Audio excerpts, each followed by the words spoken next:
Let's continue with our review. We have to find cosecant if we know that cotangent is a negative square root of 3 and we know it's in quadrant 2. So again, we're working with our clues. Quadrant 2, we need a triangle. And we also need to label the things that we know. Okay, now we know that cotangent of theta is a negative square root of 3. Now let's go ahead and make that a fraction. Negative square root of 3 over 1, because anything can be put over 1. My brain doesn't work in cotangents very well, any of the reciprocal functions, but I can take it and I can flip it and put it in its reciprocal form. So take this, turn it over, we have a negative and we have a 1 over square root of 3.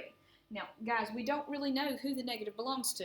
It could have come from the 1, it could have come from the square root of 3.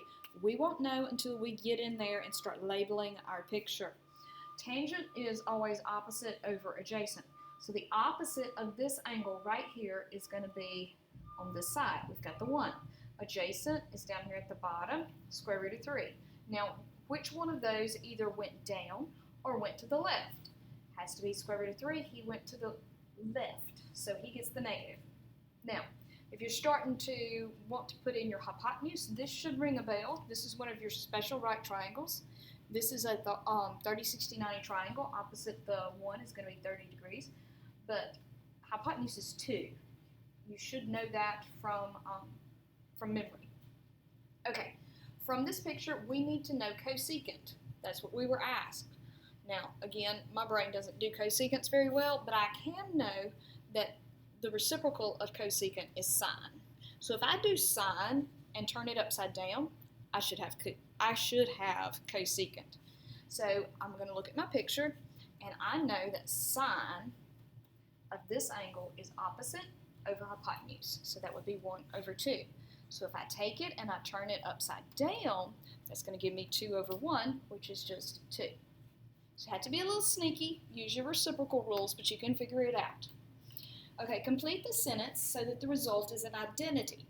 Let x be any real number. So this is one of those that you had to memorize. So what plus sine squared equals 1? That's going to be cosine squared. Guys, you've just got to memorize that. So you just got to stick it in your memory. Sine squared plus cosine squared equals 1. It really doesn't make any difference what order these two are in. So don't get bent out of shape because they turned it around. That's commutative property of addition. Next, perform the indicated operation and simplify the result. Okay, so we're dealing with identities here. We were told that tangent of theta times cotangent of theta minus cosine of theta. So we're having to work with some things. On first look, I don't see any squares. So the idea of using the Pythagorean identities is out the window. And remember your Pythagorean identities? We just did one. Sine squared plus cosine squared equals 1. 1 plus tangent squared equals secant squared. And 1 plus cotangent squared equals cosecant squared. You've got to know those. You are required to know those. You also need to know your reciprocal identities as well as your quotient identities. That's what's going to help us. We need to take everything to terms of sine and cosine. So when we do that, tangent is the same thing as sine over cosine. Cotangent is the same thing as cosine over sine. And then cosine, well, he's just himself. But it would be helpful if we wrote him as a fraction. So stick him over a 1. Now, what this thing is begging us to do is distribute. So we need to take this little fraction and multiply him times everything. Now I'm going to go slow and show all the steps, trying to, hopefully you guys won't get confused if I do that. So we're literally going to distribute these fractions. It just takes a little while to write it all down. So we're going to take sine over cosine and multiply them times cosine over 1. So you can see where I distributed. Now we need to reduce. Remember, if you have two fractions multiplied together, you can reduce if there is a common factor in the top and in the bottom. Now over here, this is where I'm looking, okay? Because this is the first term. Terms are separated by addition and subtraction. So we have a sign in top, a sign in bottom. A a cosine in top, and a cosine in bottom. Everything reduced. Now keep in mind, we're not saying it cancels, we're saying it reduces. So what you get is a 1. So don't say it's 0, it reduces to 1. Now over here on this term, because everything's multiplied, we have a cosine and a cosine, and again they reduce, but we are left with good old sine. So there's nothing you can do with that. Let me just scroll back up to the answers. Do we have a 1 minus sine? Yes, we do. That's our answer. We can move on. Okay, use the fundamental identities to simplify the expression. Now, if you'll remember, just a moment ago, we said that sine squared plus cosine squared equals 1. And I really hope that comes to mind, because when you look at this, you're seeing a 1, and you're also seeing a sine squared. So you're seeing two components of this one identity. So what we're wanting to do is we want to rearrange this identity to make him look like that. So we want him to look like this. So can you put the sign on the other side with the 1?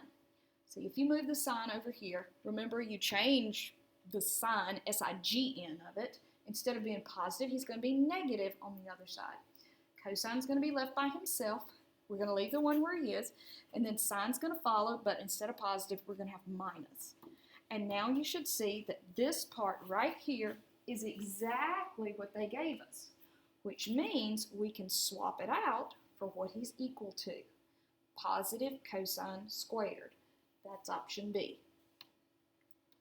Okay, so simplify the expression. And to start with, let's just write it. So we have sine, cosine, and then secant and cosecant.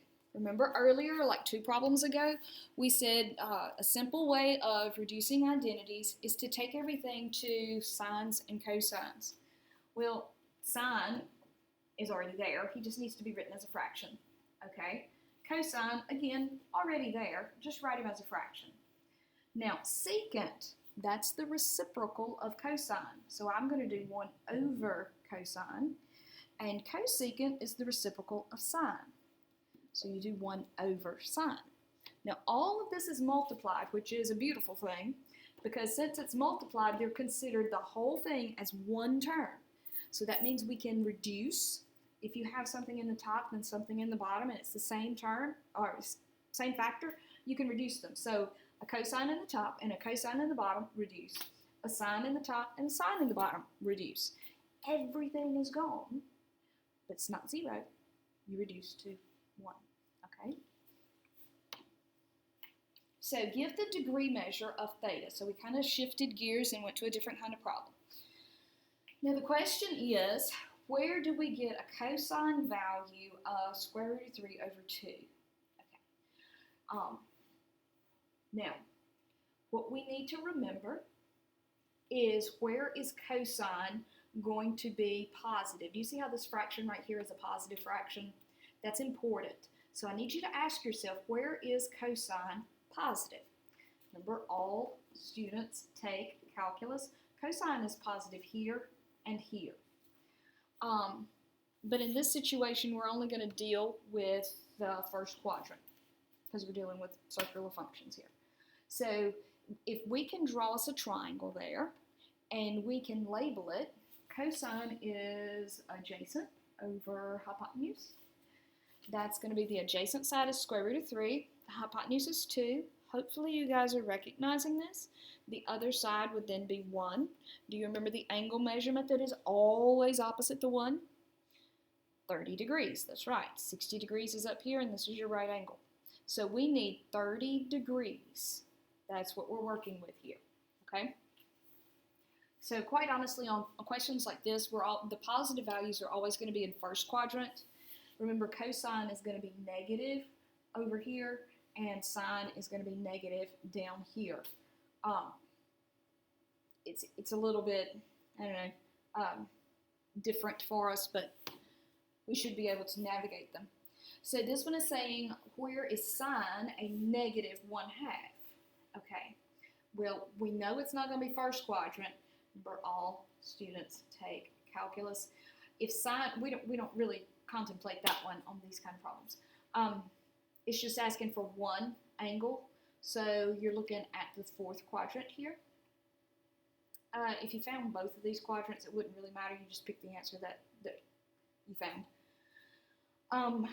We want to label this thing opposite over hypotenuse. Opposite is 1. He is going down, so that takes care of the negative, okay? Hypotenuse is 2, so again, that fits that special right triangle that we were dealing with a while ago. Opposite the 1 is always 30 degrees, but keep in mind this is a reference angle. You're wanting to tell me what the entire big angle is. So 360 minus this little 30 is going to give me 330. Now 330 is not listed. They put it in a little weird way. They just said, hey, let's just rotate backwards 30 degrees. So they did it in this sneaky way, which is the same thing as 330, okay? So either one of those would have sufficed. They're just saying rotate the other way when they put the little negative on it.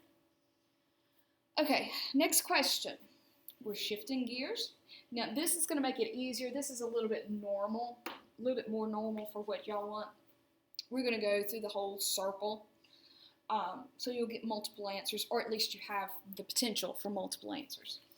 So we have 4 sine squared theta equals 3. Now you need to get theta by itself.